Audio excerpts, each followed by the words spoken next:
com a ajuda de Deus e a guia do Espírito Santo. Vamos ler a palavra que acha escrita no capítulo 23 do segundo livro de Samuel. Segundo Samuel, capítulo 23, vamos ler então com a ajuda de Deus. Estas são as últimas palavras de Davi. Diz Davi, filho de Jessé, e diz o homem que foi levantado em altura, o ungido do Deus de Jacó, e o suave em salmos de Israel. O Espírito do Senhor falou por mim, e a sua palavra esteve na minha boca. Disse o Deus de Israel, a rocha de Israel, a mim me falou. Haverá um justo que domine sobre os homens, que domine no temor de Deus, e será como a luz da manhã, quando sai o sol da manhã sem nuvens, quando, pelo seu resplendor e pela chuva, a erva brota da terra. Ainda que a minha casa não seja tal para com Deus, contudo, estabeleceu comigo um concerto eterno, que em tudo será ordenado e guardado, pois toda a minha salvação e todo o meu prazer estão nele, apesar de que ainda não o faz brotar. Porém, os filhos de Belial todos serão como os espinhos que se lançam fora, porque se eles não podem pegar com a mão, qualquer que os tocar se armará de ferro e da haste de uma lança, e a fogo serão totalmente queimados no mesmo lugar. Estes são os nomes dos valentes que Davi teve. Josebe-Basebete, filho de Taquemone, o principal dos capitães, Esteradino Esnita, que se opusera a 800, e os feriu de uma vez e depois dele. Eleazar, filho de Dodó, filho de Aui. Entre os valentes que estavam com Davi quando provocaram os filisteus, que ali se ajuntaram à peleja, e os homens de Israel subiram. Então ele se levantou e feriu os filisteus até cansar a mão, e ficar a sua mão pegada à espada. E na de Aú, o Senhor operou um grande livramento, e o povo voltou atrás dele somente a tomar o despojo. Depois dele, Samar, filho de Agé, o Ararita. Quando os filisteus se ajuntaram numa multidão, onde havia um pedaço de terra cheio de lentilhas, e o povo fugira de diante dos filisteus, este, pois, se pôs no meio daquele pedaço de terra, e o defendeu e feriu os filisteus, e o Senhor operou um grande livramento. Também 3 dos 30 cabeças desceram, e vieram no tempo da cega a Davi à caverna de Adulão, e a multidão dos filisteus acamparam no vale de Refame. Davi estava então num lugar forte, e a guarnição dos filisteus estava então em Belém. E teve Davi desejo e disse, quem me dera beber da água da cisterna de Belém, que está junto à porta. Então aqueles 3 valentes romperam pelo arraial dos filisteus, e tiraram a água da cisterna de Belém, que está junto à porta, e a tomaram e a trouxeram a Davi. Porém ele não a quis beber, mas a derramou perante o Senhor, e disse, guarda-me, ó Senhor, de que tal faça. Beberia eu o sangue dos homens que foram com risco da sua vida, de maneira que não a quis beber. Isto fizeram aqueles 3 valentes também. Abissai, irmão de Joabe, filho de Zeruia, era cabeça de 3. Este alçou a sua lança contra 300 e os feriu, e tinha nome entre os 3. Porventura, este não era o mais nobre dentre estes 3, pois era o primeiro deles. Porém, aos primeiros 3 não chegou. Também Benaia, filho de Joiada, filho de um homem valoroso de Cabzeel, grande em obras, este feriu 2 fortes leões de Moabe. Desceu ele também, e feriu um leão no meio de uma cova no tempo da neve. Feriu também um homem egípcio, homem de respeito, e na mão do egípcio havia uma lança. Porém ele desceu a ele com um cajado, e arrancou a lança da mão do egípcio, e o matou com a sua própria lança. Somente até aqui, irmãos. Amém. Este segundo parágrafo traz em lembrança, irmãos, pela descrição, os valentes que Davi tinha, dentre todos os seus valentes homens do exército, tinha esses 37 que se sobressaíram sobre os demais, porque eram homens que tinham grande valentia para defender Israel dos ataques dos seus adversários. Então, irmãos, vejam que Davi, que era o rei de Israel, faz aqui esta lembrança, manifestando aqui as suas últimas palavras, porque ele via que o fim dos seus dias havia chegado. E ele teve ainda a oportunidade de fazer estas declarações, mostrando, irmãos, o que Deus havia feito com ele, como os irmãos acompanharam na leitura. No princípio está. Estas são as últimas palavras de Davi, filho de Jessé, o homem, que foi levantado em altura, o ungido do Deus de Jacó, e o suave em salmos de Israel. Como os irmãos conhecem a história deste rei, foi o segundo rei de Israel. E de onde ele foi tirado? Veio do campo onde lidava com as ovelhas de seu pai. Não era tão considerado quanto os seus irmãos, não era tão considerado pela família, mas era visto por Deus, e os olhos de Deus estavam sobre ele. Então, aqui, irmãos, depois de toda a sua missão na terra, ou seja, os dias que viveu de lutas, de vitórias, de derrotas, de batalhas, de alegrias, de sofrimentos, de agradar a Deus, em alguns momentos, desagradá-lo, ele, na oportunidade que teve, manifestou aqui o que o Senhor havia feito nos seus últimos tempos de vida.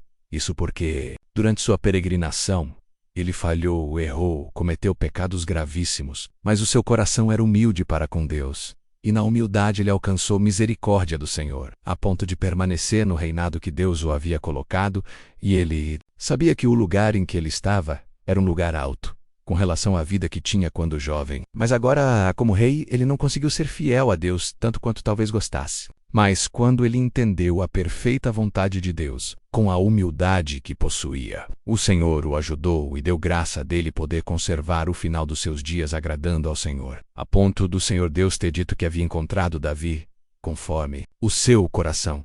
O Senhor amou a Davi e deu-lhe a graça de, agora no final dos seus dias, ele poder declarar que o Espírito do Senhor falou por mim e a sua palavra esteve na minha boca. Os irmãos pensam, é um versículo até pequeno, que ele declara que o Espírito do Senhor falava por ele, e que a palavra de Deus estava na sua boca. Irmãos, isto, para um homem, é a maior riqueza que ele pode alcançar. Ele pode ser muito rico, ter uma vida tão abastada nesta terra, de maneira que não queira sair dela, mas o tempo de estada nesta terra é curto. Chega a hora em que ele, mesmo com toda a sua riqueza, tem que deixar de viver, porque terminam os seus dias. E a terra recebe o corpo dessa pessoa, e o espírito fica guardado para receber o prêmio, seja pelas boas obras que fez. Mesmo não conhecendo o Evangelho de Cristo menos, mas praticou boas obras. E o Senhor é quem julga. Mas o certo, irmãos, é que, quando a pessoa vive neste mundo e teme a Deus, honra a Deus, o Senhor também honra a pessoa, porque a palavra de Deus diz que o temor do Senhor é o princípio da sabedoria. E a sabedoria, os irmãos sabem, e Jesus Cristo, o Filho de Deus, ele é a sabedoria de Deus. Não é a sabedoria da terra. De modo, irmãos, que aqueles que temeram ao Senhor e foram fiéis, o seu fim foi bom. Não foi terrível. Não foi como aquele que, chegando o seu tempo de partir, já espera o resultado das suas obras, mas, por isso, nós somos ensinados sempre pelo Senhor a termos uma vida agradável a Deus. Em todo o nosso viver em toda a nossa forma de ser. E aqui Davi então confessa que a palavra de Deus esteve na sua boca, e que o Espírito do Senhor falava por ele. É um exemplo, irmãos, que devemos seguir, para que nunca se aparte o Espírito de Deus, que agora nos foi concedido, de nós, porque quando o Espírito de Deus se aparta da vida de alguém, a pessoa já não fala mais a palavra do Senhor, fala as suas palavras, ou seja, pela sua própria inspiração ou pela inspiração de um outro espírito qualquer, que o mundo está cheio deles, e não mais por Deus. Mas nós, que estamos nesta bendita graça quando cremos no Senhor Jesus e o aceitamos, então, nós recebemos, irmãos, o penhor menos a garantia menos da nossa herança, que é o Espírito Santo, que veio habitar em nós, Deus. Então agora nós podemos dizer que temos o Espírito do Senhor para falar por nós. Ou seja, que nossas palavras tenham sempre o controle do Espírito Santo, como um filtro. Irmãos, os irmãos vejam. A pessoa, por exemplo, nesses dias que tem problemas nos encanamentos de água potável e depois que volta a funcionar vem tanta coisa que não é bom. Por quê? Porque a água se contaminou. É água entre o CD e impurezas. Então é necessário ter um filtro para beber a água. Simplesmente a água menos e não a água cheia de outros componentes que pode ganhar durante os trabalhos que são feitos. Então o filtro retém a impureza e a água fica potável. O Espírito de Deus em nós, irmãos, faz que haja retenção das impurezas que podem nos contaminar. Então quem guarda em si o Espírito Santo procurando ser fiel, agradável a Deus, não tem contaminação no seu falar. Ou seja, as palavras que saem da sua boca não contaminam ninguém, porque elas não trazem consigo as coisas que tiram a sua boa qualidade. Por isso, devemos manter sempre paz com Deus e comunhão com o Espírito Santo de Deus. Isto é o que ele dizia que acontecia com ele. Por qual? Porque ele havia feito aqui, irmãos, pelas palavras que saíam da sua boca, inspiradas pelo Espírito de Deus. Uma profecia, aqui diz assim, disse o Deus de Israel, era ele falando, mas eram palavras de Deus na sua boca. Rocha de Israel a mim me falou, haverá um justo que domine sobre os homens, que domine no temor de Deus. Profetizava da vinda de Jesus Cristo, o Filho de Deus. O único justo que haveria de dominar sobre os homens e dominar no temor de Deus. Isto porque existem no mundo domínios sobre os homens, mas não no temor de Deus, os domínios que existem. Sobre a humanidade, irmãos, podem ser por interesses pessoais, por interesses das coisas frágeis e visíveis desta terra. Não dominam no temor de Deus, mas dominam pelo interesse que a pessoa tem. E assim por diante, em qualquer lugar, quando há pessoas que, por posição que têm, dominam sobre os demais. Se for uma pessoa fiel a Deus, temente a Deus, e o Espírito de Deus estiver nela, então ela domina as pessoas no temor de Deus. Mas se for uma pessoa em cujo coração não habite o Espírito de Deus, ela não domina os demais no temor de Deus. Domina segundo o seu bel prazer, segundo o seu bom querer, segundo a sua vontade, o que não é o caso que aqui fala daquele que haveria de dominar, não meia dúzia de homens, mas o mundo todo haveria de estar sob o seu domínio no temor de Deus. Jesus Cristo, o Filho de Deus, e a vinda dele. Irmãos, que ele profetiza aqui seria como a luz da manhã, quando o sol sai numa manhã sem nuvens. Os irmãos vejam, quando a pessoa desperta pela manhã, quando o sol começa a aparecer, e a pessoa, olhando para o universo, vê que não existe nenhuma nuvem e que o sol vem despontando, e a sua luz cobrindo a face da terra, menos isso inspira na pessoa a alegria de viver, porque vê que a noite está ficando para trás e chegando um novo dia. Assim era a vinda de Jesus Cristo a este mundo, irmãos. As trevas haveriam de se afastar, com a chegada desta luz numa manhã sem nuvens. Esta manhã, irmão, já aconteceu para todos nós quando Jesus Cristo nos deu a graça de conhecê-lo. E então, recebendo a palavra, nasceu o sol da justiça sobre cada um de nós. E agora nós não vivemos mais nas trevas. Isto era uma profecia que se fazia de Jesus, e dizia que, pelo seu resplendor e pela chuva, a erva haveria de brotar da terra, ou seja, quando chovesse, sendo iluminada e aquecida a terra pelo sol, irmãos, então toda a semente que estivesse sobre a superfície da terra haveria de brotar e nascer. E então a erva aparecia, demonstrando a vida na face da terra. Assim, irmãos, é a chegada de Jesus na vida da pessoa. Quando o Senhor se manifesta na vida daquele que vem das trevas deste mundo de pecados, crê no Senhor Jesus, clareou sobre ele a luz de Cristo, que é este sol que brilha sobre todos nós. Então, irmãos, assim se manifestam as virtudes de Deus, que são a chuva. Brotam-se as boas obras, as maravilhas, as misericórdias e bondades de Deus aparecem na vida da pessoa. A transformação, a regeneração da pessoa pela projeção da luz do sol da justiça.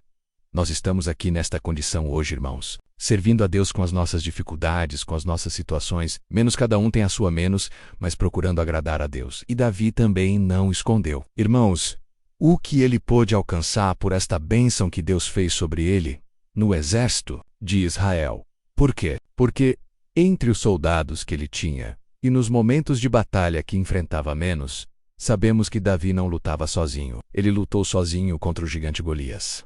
Mas no restante, ele era o capitão do exército, era o rei que conduzia o exército nas batalhas, para vencer as adversidades, os inimigos de Israel. Eles venciam. Irmãos, com a orientação de Davi na frente, e Davi guiado por Deus, para poder vencer as astúcias que os inimigos apresentavam.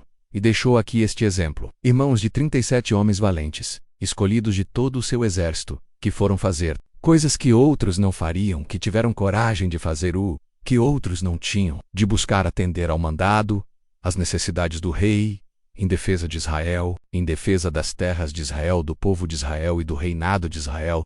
Não mediram sacrifício, nem temeram a morte expondo-se em defesa, para que o povo fosse poupado do maligno exército adversário que vinha para destruí-lo. Então, os irmãos, vejam aqui, estes poucos exemplos que nós podemos ler, irmãos, que ele fez questão de anotar, que agora, no exército de Israel, guiado por Deus através de Davi, eles iam vencendo os seus adversários, e não escondeu a valentia destes homens. Isto, irmãos, nós hoje estamos numa condição idêntica. Nós não pertencemos a um exército terreno feito ou preparado por homens de guerra, com aparatos de guerra, com planos de guerra, de destruição física, de destruição material. Agora não é mais assim, porque agora nós estamos numa outra situação. O povo de Deus agora não foi formado para guerrear contra o homem, contra o ser maligno, mas contra as astutas ciladas do adversário, nos lugares celestiais. Então todos nós agora devemos ser valentes no Senhor. Não só 37 escolhidos de uma multidão que ouve a palavra nesta manhã. Não, irmãos. Qualquer um deve ser valente no Senhor. E a nossa valentia não é contra o sangue nem contra a carne. Não é contra as pessoas. Não é contra o vizinho. Não é contra o marido, contra a mulher. Não é contra os colegas de trabalho. Não é contra as pessoas deste mundo. Contra os meliantes, assaltantes, homens malignos. Não é isso, irmãos. A nossa batalha começa primeiramente dentro de cada um de nós. A valentia de um homem de Deus, de uma mulher de Deus, não consiste no braço, na força terrena, na força das suas palavras, no conhecimento humano, na ciência terrena que possa. Não consiste nisso. A nossa valentia consiste no poder de Deus, que é o Espírito Santo em nós. Cada um que está aqui é revestido do poder de Deus, pelo Espírito Santo que habita. Mas tem que ter valentia, irmãos. Não é porque tem o Espírito de Deus morando dentro de si que vai, por qualquer coisa, se entregar, qualquer coisa acabar cedendo. Não, irmãos. Nossa valentia começa contra o nosso ego, contra a nossa pessoa mesma, contra os nossos sentimentos carnais, contra as nossas tentações, que se formam não só espirituais que vêm de fora, mas de nós mesmos, como homens, como mulheres, porque a própria natureza humana forma dentro da pessoa coisas que se opõem a Deus e à palavra de Deus. E, às vezes, a gente pensa em querer combater com aquilo que os olhos veem e os ouvidos ouvem menos que está exterior, fora de nós. Então combater contra este irmão, combater contra aquela irmã, ainda que seja que eu não vá brigar com ela, não vá fisicamente me apegar a ela. Não, mas eu não aceito ela, não quero ver não quero ver a face daquela porco. Porque você está querendo combater no que os teus olhos veem. Combata primeiro contra aquilo que está dentro de ti, que não é de ideias. E olha, irmãos, o adversário, ele é astuto e é sábio no mal, porque para enfraquecer um crente em Jesus Cristo, ele não precisa trazer o pecado do jeito que é de uma vez. Ele começa de dentro para fora. Ele começa no nosso ego, na nossa personalidade, no nosso gênio, na nossa forma de pensar, de agir, no que meditamos. E ninguém sabe. Somente a pessoa em si sabe o que pensa, o que alimenta os seus sentidos. E, então, é por aí que o adversário vem. Porque quando ele entra aí, ele faz com que o Espírito de Deus vá se afastando de nós. E nós, aos poucos, vamos excluindo o Espírito de Deus de nós. Então, vamos nos enfraquecendo por dentro. E enfraquecendo por dentro por fora, é muito mais fácil de perder batalha. E quais são as batalhas que nós perdemos? São aquelas que vêm com a tentação. Primeiro, tentações carnais, que vêm pelos nossos sentimentos, nossos pensamentos, nossa maneira de achar quem nós somos, quem eu acho que eu sou, quem eu devo ser. Meu gênio, minha personalidade. Não mudo o que eu falo, não mudo o que eu digo, não mudo. Eu sigo aquilo que eu acho que eu devo ser. É porque você ainda não é dominado pelo Espírito de Deus. Porque aquele que é dominado pelo Espírito de Deus não fala deste jeito. Ele está sob o querer e a vontade de Deus na sua vida. Senhor Jesus foi o exemplo em tudo. Irmãos, até na hora em que ele estava sendo preso, ele disse: eu bem que poderia rogar ao Pai que mandasse aí milhares de anjos. Irmãos, era Deus que estava nele. Ele podia na hora falar: uma multidão de anjos, venham aqui e vençam. Acabem com esses homens todos. Mas não era isso. Ele estava por uma outra situação. Ele estava dando exemplo de humildade, de mansidão, de boa conduta, para que os que estivessem vendo aprendessem nele como se portar diante das pelejas que se apresentam. Por isso, queridos irmãos, que nós precisamos buscar a espiritualidade, ser mais espirituais e menos carnais. Porque a pessoa que é bastante carnal não pensa, irmãos, no que está dentro de si para alimentá-la. Mesmo a pregação desta palavra, para as pessoas que estão nesta condição carnal, isto aqui molesta, incomoda, ouvir é ruim, de ficar escutando essas coisas. Mas para o espiritual, não. Ele quer imediatamente que cumpra nele o que foi pedido na oração agora há pouco. Que o Senhor tire do nosso coração aquilo que é mal. Irmão, bendito seja o Senhor. Por isso que, quando congregamos, devemos estar atentos em tudo, cantando o hino, menos atentos às palavras do hino, na oração menos atentos àquilo que está sendo clamado a Deus, porque depois nós dizemos amém, e amém quer dizer assim seja. Então você concorda sem saber com o quê. Mas quem prestou atenção, ouviu o que foi pedido a Deus perante multidões, que participaram desta oração, que retirasse do nosso coração aquilo que não era bom. E, aqui está a palavra nesta manhã, vamos ser valentes contra aquilo que está em nós mesmos, irmã, porque esta valentia agrada a Deus. Davi ficou feliz. Tanto é que, quando houve a oferta para ele buscar a água lá em Belém, passando pelo meio dos filisteus todos armados, e foram menos este soldado dele, ou melhor, 3, me parece, e trouxeram a água que ele queria beber, mas ele, vendo a valentia por amor, respeito e temor a Deus, não bebeu. Ele derramou na terra em oferta pura, santa e agradável a Deus. Glória a Deus. Era o que estava no coração dele. Porque se ele não tivesse esse sentimento piedoso, ele não ia nem pensar nisso. Eu estou morrendo de sede. Eu vou beber esta água. Mas não. Ele venceu o instinto carnal para agradar a Deus. Quantas vezes o irmão ou a irmã é tentado por pensamentos e sentimentos que sabem que Deus não se agrada daquilo, mas alimentam aquilo, procuram dar mais força para aquele princípio, não para agradar a Deus, mas para manter sua personalidade, sua posição, seu ego. Não, sou eu não mudo, mas o homem de Deus muda, irmãos. Muda para melhor. Não de bom para pior, mas de bem para melhor. E está aqui a palavra nesta manhã. Queira Deus, irmãos, que o pedido feito na oração desta manhã alcance o trono, como de fato alcançou, porque Ele está respondendo, e que, nessas respostas, cada um aqui ouvindo possa dizer: Senhor, purifica-me e dá-me a valentia contra o meu música adversário. O inimigo não corre com a nossa cara feia. Não corre, porque os irmãos querem ver valentia de toda maneira. Tem pessoas que são valentes quando encontram alguém possesso pelo adversário, tem o dom de expulsar demônio. E o Senhor deu o dom, e o Senhor cumpre, porque o Senhor é verdadeiro. Jesus disse: Ide pregai o evangelho a toda criatura. Quem crê e for batizado será salvo. Quem não crer, será condenado. E estes sinais seguirão os que crerem. Em meu nome expulsarão demônios, falarão novas línguas. Quantos que falam novas línguas? Quantos que expulsam o demônio dos outros? Se alguém chega, irmão, tem uma pessoa lá que o inimigo pegou e está fazendo e acontecendo. Tem irmãos e irmãs que se revestem de tanta coragem, tanto poder, vão lá e, em nome do Senhor Jesus, expulsam o demônio e ele vai embora. Mas não conseguem expulsar o inimigo dos seus sentimentos. Não conseguem expulsar os seus maus pensamentos, que destroem a sua comunhão com Deus. Receba agora, na virtude desta palavra, valentia para expulsar da tua vida os males que rompem a tua comunhão com Deus. O Senhor quer um povo valente, irmãos, no Espírito Santo, porque esta valentia não nos permite sermos enganados por nenhum espírito. Não nos permite sermos contaminados por ventos de doutrina que contrariam a vontade do Senhor Deus em nossa vida. E tampouco permite que nós queiramos oferecer resistência física para as tentações. Não, o inimigo não foge quando a gente mostra força terrena. Quando bate o pé para ele, ele também não foge. Quando faz cara feia menos, também não vai embora. Quando você fala coisas pesadas contra ele, também não vai embora. Mas quando você arranca do fundo do teu coração a comunhão com o Espírito Santo, aí você fica valente. O inimigo desaparece da vossa vida. Santo é o Senhor. Tem famílias inteiras que sofrem, marido, mulher, filhos que sofrem. Irmãos, são escravos do adversário. Ele entra e faz a artimanha dele. Em casa, na vida matrimonial, na vida pessoal, menos a hora que ele quer. E o crente, vendo aquilo, é crente, recebeu o dom do Espírito, fala novas línguas e não consegue impor ordem na sua casa, não consegue dizer: inimigo, até hoje você esteve aqui fazendo e acontecendo, mas agora, de dentro para fora, você é expulso em nome do Senhor Jesus. Glória ao nome do Senhor, irmãos. Isto é uma libertação sem precedentes que Deus está fazendo agora na vida de muitos. O inimigo até hoje esteve aí junto de ti, em confusões, em discussões, em ofensas, em ameaças. E vocês, vivendo num jugo terrível de sofrimento dentro de casa, não está bem. A casa se torna incômoda, escura menos mesmo com lâmpadas acesas.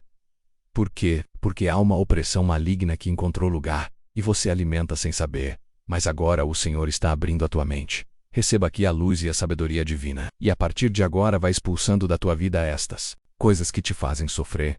Bendito seja Deus.